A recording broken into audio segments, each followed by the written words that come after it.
Welcome. तो आपका स्वागत है इस YouTube चैनल पे।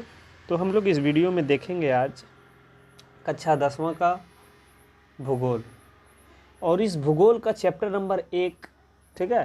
चैप्टर 1 जो चैप्टर का नाम है संसाधन एवं विकास, इसको हम लोग देखेंगे, ठीक है। तो चलिए संसाधन एवं विकास का कुछ क्वेश्चन हम लोग देखते हैं।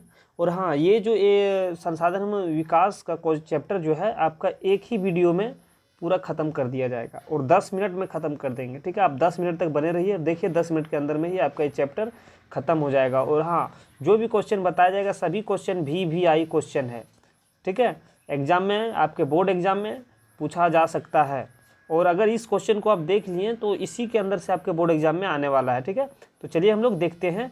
उससे पहले अगर आप चैनल पे न्यू हैं तो चैनल को सब्सक्राइब कर लीजिएगा और दोस्तों के पास वीडियो को शेयर कर दीजिएगा। चलिए फर्स्ट क्वेश्चन, जैसे कि आप स्क्रीन पे देख पा रहे होंगे, कह रहा है कि लोहा अयस्क किस प्रकार का संसाधन है। 4 दिया हुआ है ऑप्शन, 4 ऑप्शन दिया हुआ है। नवीकरणीय योग्य, प्रवाह, अनवीकरणीय योग्य, ठीक है। यहाँ पे यह लगा हुआ है, थोड़ा प्रिंट टाइपिंग में थोड़ा गलत किया है। तो अनवीकरणीय योग्य, ठीक है, और जैव। तो 4 ऑप्शन में से कौन सा सही होगा, ठीक है। तो देखिए लोहा अयस्क जो है वो क्या है, अनवीकरणीय योग्य साधन है, ठीक है, संसाधन है। चलिए क्वेश्चन नंबर आप 2 देखिए। क्वेश्चन 2 में क्या दिया हुआ है कि क्वेश्चन 2 दिया हुआ है कि पूर्वी तट के नदी डेल्टाओं, ठीक है, में किस प्रकार की मृदा पाई जाती है। तो किस प्रकार की मृदा पाई जाती है वो आपको बताना है, ठीक है। 4 ऑप्शन दिया हुआ है, 4 ऑप्शन में से कि जलोढ़ मृदा, काली मृदा, लाल मृदा, लेटराइट मृदा। तो 4 मृदा में से कौन सा सही आंसर होगा। तो चलिए हम लोग जान लेते हैं कि इसका कौन सा सही आंसर होगा। तो इसका सही आंसर होगा ऑप्शन नंबर ये, जलोढ़ मृदा, ठीक है। तो चलिए क्वेश्चन 3 कि पंजाब में भूमि निम्नीकरण का निम्नांकित में से मुख्य कारण क्या है। तो पंजाब में जो भूमि निम्नीकरण रहता है उसका मुख्य कारण क्या है वो बताना है आपको। 4 ऑप्शन है। क्या यहाँ पे गहन खेती किया जाता है इसीलिए, वनोन्मूलन होता है इसलिए, अधिक सिंचाई, या अति पशुचारण। तो देखिए वहाँ का जो पंजाब में भूमि निम्नीकरण का निम्नांकित मुख्य कारण जो है वो मुख्य कारण है अधिक सिंचाई, ठीक। चलिए नेक्स्ट क्वेश्चन देखते हैं। क्वेश्चन नंबर 4 की क्वेश्चन है कि निम्नांकित में से किस प्रांत में सीढ़ीदार खेती की जाती है। तो सीढ़ीदार खेती किस प्रांत में की जाती है। तो देखिए ऑप्शन दिया हुआ है पंजाब, हरियाणा, उत्तर प्रदेश के मैदान और उत्तरांचल। तो सीढ़ीदार खेती जो किया जाता है वो उत्तरांचल में किया जाता है, ठीक है। ऑप्शन नंबर डी आपका सही होगा। नेक्स्ट क्वेश्चन देखते हैं कि कह रहा है कि ज्वारीय ऊर्जा निम्नलिखित में से किस प्रकार की संसाधन है। तो 4 संसाधन यहाँ पे दिया हुआ है, तो बताना है पुनः पूर्ति योग्य, मानवकृत, अजैव और चक्रीय। तो देखिए ज्वारीय ऊर्जा निम्न जो है वो पुनः पूर्ति योग्य संसाधन है, ठीक।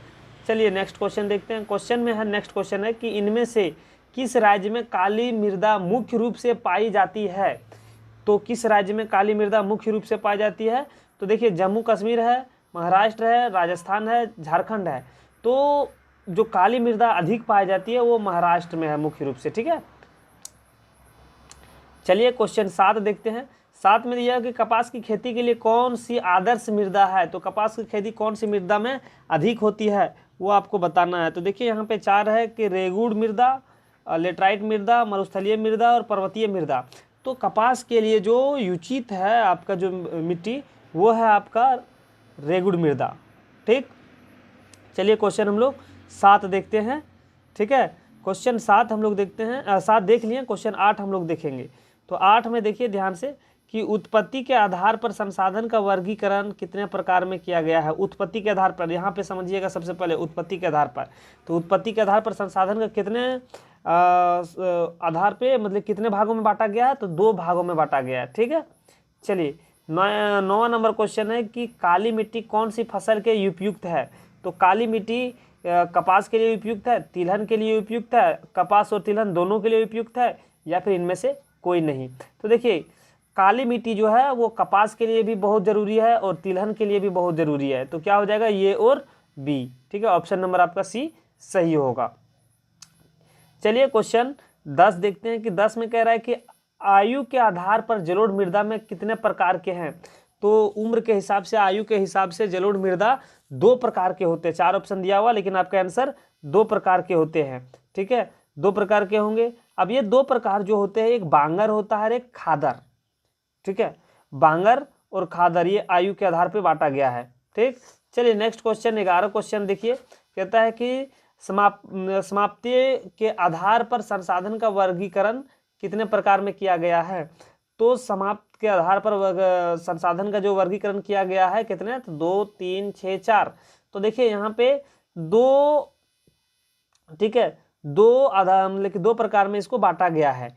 जो पहला आप पता ही होगा कि नवीकरणीय, ठीक है, नवीकरणीय, और दूसरा अनवीकरणीय। ठीक, चलिए क्वेश्चन हम लोग नेक्स्ट देखते हैं। क्वेश्चन नंबर है 12 में कहता है कि भारत में सबसे पुरानी जलोढ़ को क्या कहते हैं? तो भारत जो सबसे पुरानी जलोढ़ है भारत में, उसको क्या कहा जाता है? 4 ऑप्शन दिया हुआ है, भावर, बांगर, खादर, तराई।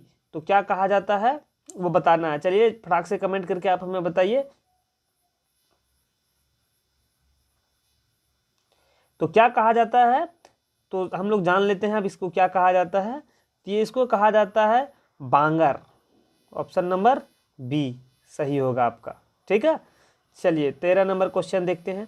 13 नंबर क्वेश्चन में दिया हुआ, भारत में सबसे विस्तृत भाग में मिलने वाली मिट्टी कौन है?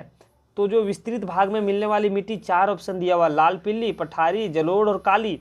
तो जो विस्तृत भाग में मिलती है वो जलोढ़ मिट्टी है। ठीक है, कौन सा? जलोढ़ मिट्टी है। ऑप्शन नंबर सी आपका सही होगा। 14वां हम लोग देख लेते हैं कि 14 में है कि प्रथम अंतर्राष्ट्रीय पृथ्वी सम्मेलन कहाँ संपन्न हुआ?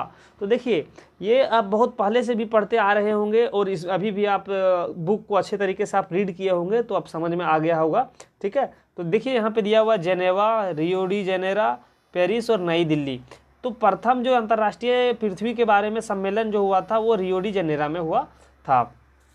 ठीक है, चलिए क्वेश्चन नंबर 15 देखते हैं। 15 में क्या है कि 15 में कहता है कि मृदा निर्माण की प्रक्रिया है। 4 ऑप्शन दिया हुआ, 4 में से कौन सा सही होगा? चलिए 4 में से जो आपका सही होगा, जो ऑप्शन नंबर सी आपका सही होगा। ठीक है, ऋतु क्षरण। आगे क्वेश्चन नंबर 16 हम लोग देखते हैं। और क्वेश्चन नंबर 16 में क्या कहता है कि हमारे पास हर व्यक्ति की आवश्यकता पूर्ति के लिए बहुत कुछ है, लेकिन लालच की संतुष्टि के लिए नहीं।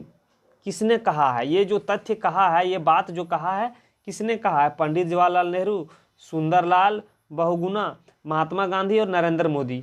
तो किसने कहा है? तो ये जो बात कहा है वो कहा है महात्मा गांधी जी ने कहे थे। ठीक है, तो ऑप्शन नंबर सी आपका सही हो जाएगा। चलिए क्वेश्चन हम लोग 17 देखते हैं। क्वेश्चन 17 में क्या है कि जिस भूमि पर एक कृषि वर्ष, एक वर्ष कृषि, ठीक है, यहाँ पे वर्ष पहले आ जाएगा यहाँ पे। ठीक है, एक वर्ष कृषि या उससे कम समय से खेती ना की गई हो, कोई ज़मीन है, ठीक है, कोई ज़मीन है, उसके ऊपर 1 वर्ष से या उससे कम समय में, 1 साल या उससे लेस देन कम समय में खेती नहीं किया गया है, उसको क्या कहते हैं? 4 ऑप्शन दिया हुआ है, कृषि योग्य, अस्थायी प्रति, बंजर और चालू प्रति। तो इसको क्या कहा जाता है? तो ये जो लास्ट क्वेश्चन आपका है, ठीक है, और ये लास्ट क्वेश्चन आपके लिए हम छोड़ रहे हैं, आप हमें कमेंट करके बताएंगे, ठीक है, कि इसका आंसर क्या होगा, 4 में से कौन सा सही होगा।